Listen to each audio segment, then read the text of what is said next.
Good morning students, कैसे हैं आप? चलिए अपनी स्टडी को और इंटरेस्टिंग बनाते हैं फिर एक नए टॉपिक के साथ में। मैं जयपुर से डॉक्टर तृप्ति विजयवर्गीय आपका हार्दिक स्वागत करती हूँ अपने चैनल पर और आपसे रिक्वेस्ट करती हूँ अभी तक अगर आपने मेरे चैनल को सब्सक्राइब नहीं किया है और बेल आइकन को नहीं प्रेस किया है तो सबसे पहले यही काम कीजिए ताकि कि मैं जिस मोटो के साथ में आपको नए नए वीडियोस बना करके दे रही हूँ वो मेरा मोटो या ऑब्जेक्ट मेरा पूरा हो सके। Right, I am just sharing my ideas with you for your benefit बच्चों। तो आज मैं आपको एक नया टॉपिक ले रही हूँ, क्वासी कॉन्ट्रैक्ट। जब आपने बिजनेस लॉ पढ़ा है अपनी अपनी क्लासेस में और अपनी बुक्स में तो ये वो टॉपिक है जो बहुत ज़्यादा कंफ्यूज करता है और बहुत ज़्यादा डिस्टर्ब करता है। क्वासी अपने आप में वर्ड ही बहुत है डिस्टर्ब करने के लिए, बिल्कुल यूनिक वर्ड है, एक अनयूजुअल वर्ड है।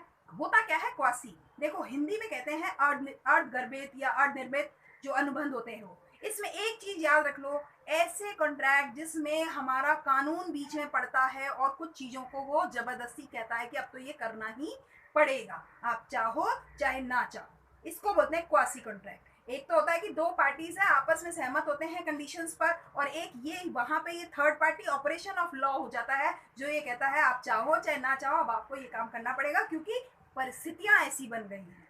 ठीक है, तो क्वासी कॉन्ट्रैक्ट जो होता है, सबसे पहले एक बात याद रख लो, an obligation created by law. एक ऐसा आपके लिए बंधन है, एक ऐसी जिम्मेदारी है जो हमारे कानून ने पैदा करी है। तो N obligation created by law, law ने हमारे ऑब्लिगेशन को क्रिएट किया है। इसका जो बेस है वो क्या है? इसका बेस है इक्विटी। क्यों? देखो समानता के निगाह से देखता है हमारा जो कानून है सभी को, ना कोई गरीब है ना कोई अमीर है ना कोई छोटा है ना कोई बड़ा है। तो ऐसे में ये कहता है कि a person shall not enrich himself unjustly at the expenses if another.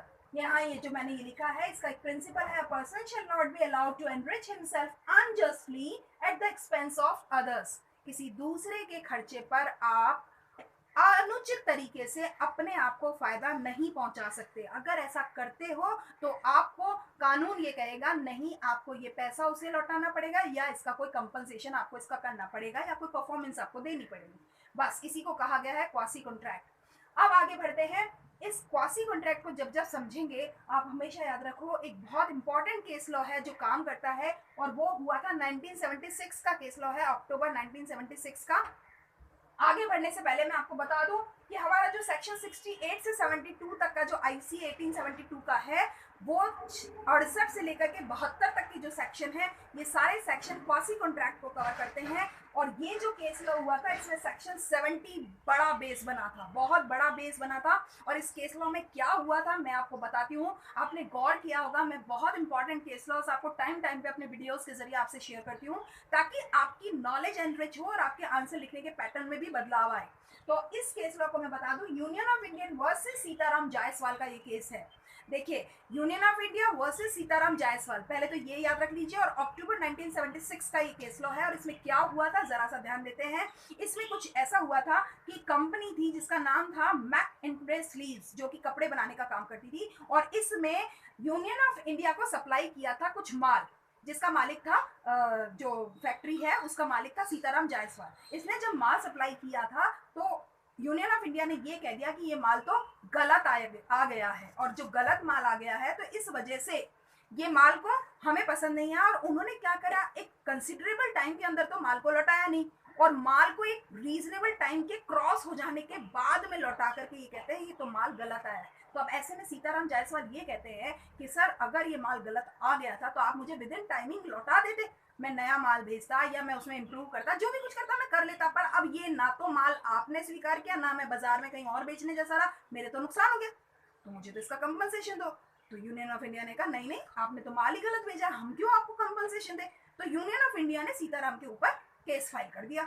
जब केस फाइल हुआ तो ये सारी चीज जब आई सामने तो हमारे कोर्ट ने ये निर्णय दिया कि जो अपील की है यूनियन ऑफ इंडिया ने इसको डिसमिस किया जाता है on the basis of section 70 section के बेसिस पर यूनियन ऑफ इंडिया की अपील को खारिज कर दिया गया। और ये कहा गया कि सेक्शन 70 ये कहता है, 70 जो सेक्शन है वो ये कहता है तीन आधार पर ये चेक किया जाएगा कि क्या उस सामने वाले ने जो कॉन्ट्रैक्ट की काम को किया है, क्या कहाँ गलती की है। तो उसमें कुछ बातें थी, 3 बातें थी। क्या उसने लॉफुली चीज़ों की सप्लाई की? हाँ, बिल्कुल लॉफुली चीज़ों की सप्लाई की थी। क्या इसने उसमें गैर ज़रूरी रूप से सप्लाई की थी या ज़रूरी रूप से? नहीं, जितना ऑर्डर डिमांड किया गया था उतना ही उसने सप्लाई किया था। और तीसरा ये कहा गया था कि क्या थर्ड इसमें ये कहा गया था कि द पर्सन होम टू क्या उस पर्सन ने इसका फायदा उठाया है, जिस व्यक्ति को इसका सप्लाई किया गया था उस व्यक्ति ने उसका फायदा उठाया है। हाँ, उसने फायदा उठाया। तो ऐसे में ये कहता है कि सेक्शन 70 के अकॉर्डिंग ये क्वासी कॉन्ट्रैक्ट बन गया है। अब ये नॉर्मल कॉन्ट्रैक्ट नहीं रहा है, ये हो गया है क्वासी कॉन्ट्रैक्ट। और क्वासी कॉन्ट्रैक्ट के बेसिस पे ऑपरेशन ऑफ लॉ बीच में आ गया है, यानी कानून की दखलंदाजी हो गई है। और कानून की दखलंदाजी ने ये कहा कि यूनियन ऑफ इंडिया को अब इसे रियम्बर्स करना पड़ेगा, कंपनसेशन देना पड़ेगा सीताराम जायसवाल को, क्योंकि उसने कोई गलत नहीं किया। अगर उसने गलत माल सप्लाई कर दिया आपके हिसाब से तो with in the reasonable time, considerable time आपको वापस लौटाना चाहिए था। माल तो आपने लौटाया नहीं, ऊपर से अब आप ये कहते हो कि अब आप हम इसको अर्जाना दो क्या कि आपने माल गलत दिया था। तो ये बहुत इंपॉर्टेंट केस लॉ हुआ था जो कि अक्टूबर 1976 में हुआ था।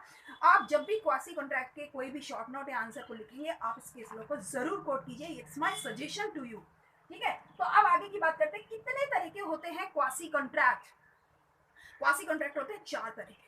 देखिए 4 तरह के होते हैं, यानी कब कब किस किस फॉर्म में हमारा जो कानून है बीच में दखल अंदाजी करता है दो पार्टीज के बीच में। तो ये कहता है 4 तरीके से दखल अंदाजी कर सकता है। सबसे पहले ये कहता है जो क्लेम कर सकता है सप्लाई ऑफ नेसेसिटीज की। जो सेक्शन 68 है वो ये कवर करता है कि क्लेम कर सकता है कि इसके लिए उसको जो जो जरूरी चीजें थी उनका इसको पूर्ति किया जाए।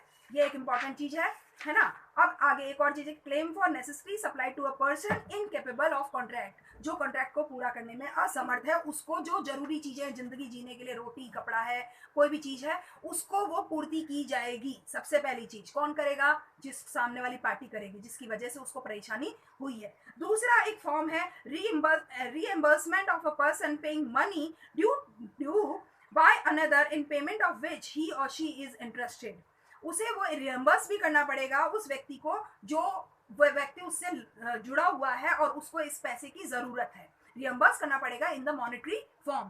पहले वाले में हमने कहा है कि जिसमें वो नेसेसिटीज की सप्लाई करेगा, और जहाँ पे दूसरे में कहा है उसके हितों से जुड़ा हुआ उसे पेमेंट करना पड़ेगा। ये कवर करता है सेक्शन 69, यानी क्लेम वाला है सेक्शन 68 और यहाँ है 69। ठीक है, अब एक तीसरी चीज बात कहता है कि obligation of a person enjoying benefit of a non gratuitous act. ये जो गैर जरूरी तरीके से जो आपने इसका फायदा उठाया है उसके ऊपर एक ऑब्लिगेशन आ जाएगा, उसके ऊपर एक रोक लग जाएगी कि आप ऐसा अब नहीं करेंगे। ऐसा कवर किया गया है सेक्शन 70 में। ये सेक्शन 70 इसी के बेसिस पर ये केस लॉ सॉल्व हुआ था जिसमें यूनियन ऑफ इंडिया की अपील खारिज की गई थी। अब एक और चीज कहता है liability of person to whom money is paid or thing delivered by mistake or under coercion. अगर किसी व्यक्ति को जो कुछ चीजों दे दी गई हैं तो उस व्यक्ति की दूसरे वाले व्यक्ति की लायबिलिटी बन जाएगी कि उन चीजों के लिए वो पैसा पे करेगा। ठीक बात है, इसकी रिस्पॉन्सिबिलिटी है ऑफ फाइंडर ऑफ गुड्स। ये जो सेक्शन है ये 71 है। और एक और बात इसमें कही गई है, अगर मिस्टेक से कोई ऐसी बात हो जाती है तो सेक्शन 72 जो कहता है चाहे मिस्टेक हो या कॉजन हो, उसके तहत अगर कोई चीज दे दी गई है तो उसमें क्वासी कॉन्ट्रैक्ट ये कहता है, ये एक टाइप हो जाएगा सेक्शन 72 का। इसमें भी उसको ऑपरेशन ऑफ लॉ बीच में आएगा और वो ये कहेगा कि इस काम को आप इक्वलिटी बेसिस पर जस्टिफाई करेंगे। तो इस तरीके से मैंने आपको क्वासी कॉन्ट्रैक्ट को कंप्लीट किया है। आपको पूरी उम्मीद करती हूँ आपको ये पसंद आएगा और समझ आएगा, और ये केस लॉ आप बिल्कुल भी नहीं भूलेंगे। ये एक बहुत इंपॉर्टेंट केस लॉ है हमारे इस क्वासी कॉन्ट्रैक्ट के वर्ड में। तो होपफुली आपको ये वीडियो बहुत पसंद आएगा। Thank you for watching my videos regularly.